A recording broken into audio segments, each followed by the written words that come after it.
नमस्कार दोस्तों, मैं हूं श्यामवीर सिंह और आप देख रहे हैं हमारा चैनल जैसलमेर की गलियां। दोस्तों, 2024 के लोकसभा चुनाव से पहले विपक्ष ने मोदी सरकार को घेरने के अनेक प्रयास किए थे। एक महागठबंधन बनाने का भी प्रयास किया था, लेकिन सारे प्रयास फेल होते चले गए। लेकिन आखिरी जो घेरने का प्रयास था वो था इलेक्ट्रॉन बॉन्ड के जरिए। और हाल ही में इसको कुछ दिनों से ऐसे प्रचारित किया जा रहा था जैसे कि मोदी सरकार ने कोई अब तक का सबसे बड़ा महाघोटाला कर दिया हो। और इसीलिए जो विपक्षी दल हैं वो कोर्ट गए और कोर्ट से ये आग्रह किया कि जो इलेक्ट्रॉन बॉन्ड की जो जानकारी है वो सार्वजनिक की जाए। और कोर्ट के आदेश पर जैसे ही ये जानकारी सार्वजनिक हुई तो विपक्ष का ये हथियार आखिरी था जो वो भी धराशायी हो चुका है। अब विपक्ष की हालत ये हो चुकी है कि वो इलेक्ट्रॉन बॉन्ड के ऊपर चर्चा तक नहीं करना चाहता। कारण क्या है, क्या सोचकर के विपक्ष ने इलेक्ट्रॉन बॉन्ड को सार्वजनिक करने की कोशिश की और सार्वजनिक होने के बाद में विपक्ष चुप्पी क्यों साध गया, इसी पर हम आज आपको कुछ महत्वपूर्ण जानकारी देते हैं। देखिए, इलेक्ट्रॉन बॉन्ड के सार्वजनिक होने से पूर्व विपक्ष को ये उम्मीद थी कि जब ये सार्वजनिक होंगे तो इसमें बड़ी बड़ी कंपनियां जो कि आज भारत का सबसे ज़्यादा इंफ्रास्ट्रक्चर बना रही हैं, जिसमें चाहे अडानी हो चाहे अंबानी हो, इनके नाम आएंगे। और इनको लग रहा था कम से कम 5-6 हज़ार करोड़ इन दोनों कंपनियों ने मोदी सरकार को इलेक्ट्रॉन बॉन्ड के जरिए दिए हैं। लेकिन जब ये जानकारी सार्वजनिक हुई तो विपक्ष के पैरों की ज़मीन बिल्कुल खिसक चुकी है, क्योंकि अंबानी और अडानी का नाम एक भी इलेक्ट्रॉन बॉन्ड नहीं है।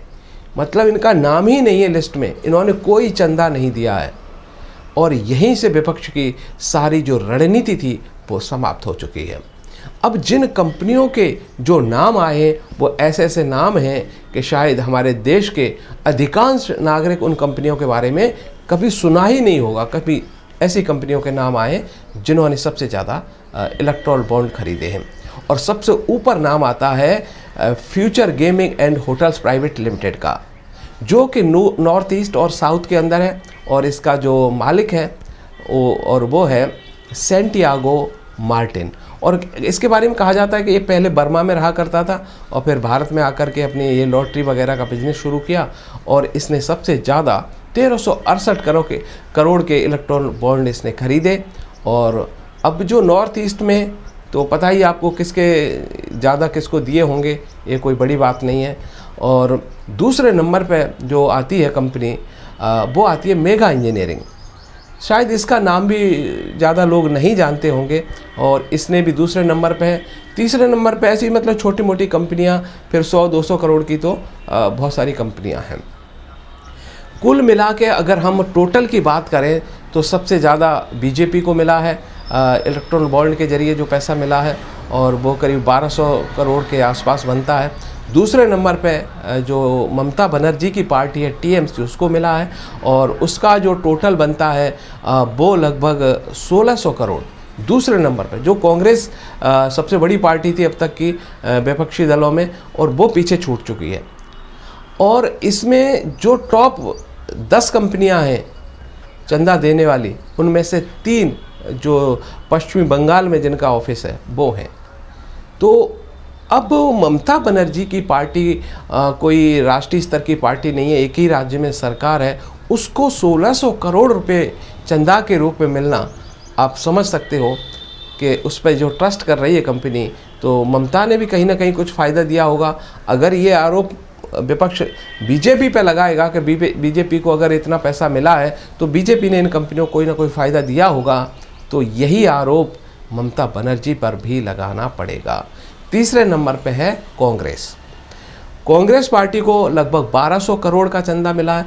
और इसके बाद बीआरएस और टीआरएस जैसी पार्टियां हैं जो कि साउथ बेस्ड हैं। तो कुल मिलाकर के इसमें जो विपक्ष ने जो गेम खेला था, जो उनकी उम्मीद थी, विपक्ष इसमें खुद ही फंस चुका है। अब अगर जिक्र करता है तो पहले ममता फंसती है, फिर कांग्रेस, बीआरएस, टीआरएस, जो तेलंगाना में कांग्रेस के साथ साथी हैं टीआरएस वाले। तो अब विपक्ष की जो उम्मीदें थी वो तो धराशायी हो चुकी हैं। अब विपक्ष को ना तो इलेक्ट्रॉन बॉन्ड का जो इन्होंने जो सार्वजनिक करने का अभियान शुरू किया था, जो इतना सब मेहनत की, अब ना तो ये कहते बन रहा है और ना चुप रहते हुए बन रहा है। क्या करें? तो जब ये शुरुआत हुई थी, जब ये कोर्ट के अंदर सुप्रीम कोर्ट में ये केस गया था, तो बीजेपी को तो सब मालूम ही था कि कहाँ से हमें पैसा आया है, कितना आया है, टोटल कितना है। तो इनको अंदर कोई घबराहट नहीं थी और इसीलिए इन्होंने शायद के ज़्यादा प्रतिरोध भी नहीं किया। लेकिन दिखावा ऐसा ज़रूर किया इन्होंने, ऐसा लग रहा था कि अगर ये खुल गया तो बीजेपी पूरे एक्सपोज हो जाएगी, ऐसा दिखावा बीजेपी कर रही थी। और जो कोर्ट में एसबीआई के वकील थे साल्वे साहब, वो केस हार गए और उनके जो सुप्रीम कोर्ट का निर्णय उनकी दलीलों के विरुद्ध आया। तो कहीं लग रहा था विपक्ष बड़े खुश हो रहे थे कि इतने बड़े वकील विद्वान, पहली बार उनके खिलाफ डिसीजन सुप्रीम कोर्ट ने दिया है। लेकिन सब ये बीजेपी की चाल थी कि आप केस हार कर भी साल्वे ने केस जीता है, हम यूँ कह सकते हैं। अगर साल्वे केस नहीं हारते और ये लिस्ट सार्वजनिक नहीं होती तो मुझे भी, देश के लोगों को नहीं, मुझे भी ये शक था कि कहीं ना कहीं दाल में कुछ काला है। और जब ये लिस्टें बाहर आ गई हैं तो मैं भी संतुष्ट हो चुका हूँ, देश के लोग भी संतुष्ट हो चुके हैं कि बीजेपी बिल्कुल साफ सुथरी पार्टी है, देश के खिलाफ ना तो जा सकती है, ना कोई घोटाला कर सकती है। तो अब समझ सकते हैं कि बीजेपी देश को सही दिशा देने जा रही है। और अब मुझे लग रहा है कि अभी तो बीजेपी 400 पार का जो नारा दे रही थी, मुझे तो लग रहा है कहीं 450 पार ना हो जाए। कोई ज़्यादा अतिशयोक्ति नहीं होगी कि जो हमको विपक्ष से उम्मीदें थीं वो तो घोटालेबाज खुद ही हैं, ये देश की सेवा क्या करेंगे। तो अभी हमारा देश सही हाथों में, सुरक्षित हाथों में।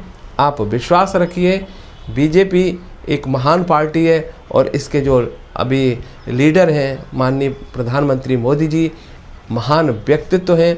और हमारे नहीं, दुनिया के कई देश चाहते हैं कि एक मोदी मुझे भी मिल जाए।